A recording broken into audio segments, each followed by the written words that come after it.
the book of business, if you're not attached and connecting to that book of business on a daily basis, then what are you doing?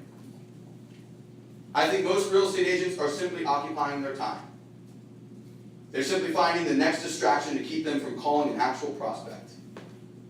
They're finding the next reason to not be on an appointment right now. They're finding the next reason to not have to go sell more homes, right? And so, your ability to sell is much more an issue of who you're being than what you know. And so, the purpose of my message is not to teach you how to sell more, but teach you to think differently about who you're being and let the sales come to you. And so, wherever you are right now, there is a next level. Whether you're brand new or whether you're the best person in this room, there's a next level for you. And wherever you are right now is a direct result of your thinking today. And so if you want to get to your next level, it's going to take changing your thinking, taking your thinking to a whole new level. Right? Because until your thinking changes, nothing in your life will.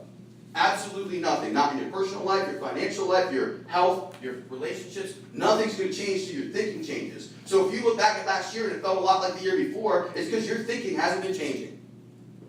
That's why it's so important to get up and refuel daily, because it's easy to fall into the routine like everyone else in the world that go for 15, 20, 30 years without changing anything in their life. And then they look back and they wonder why they had a mediocre life. They wonder why they feel regret. Tony Robbins says the worst feeling in the world is regret. The worst feeling in the world is knowing you fail to live up to your potential. So the only thing you can do today is to make sure that you grow towards your potential. And if you just do that tomorrow, and you just do that the next day, you don't have to worry about everything else. Does that make sense, everybody? Yeah. And so, selling is 80% psychology and 20% skill. I want you guys to jot that down. Because we're going to talk for the next couple minutes about the 80%. You guys all know how to sell houses. A lot of you are wondering, what's this kid in the front of the room going to teach me about selling houses? And the truth is, I'm not going to teach you anything about selling houses. Because 80% of how you're doing last year, or this year, is going on between your ears, not with selling houses.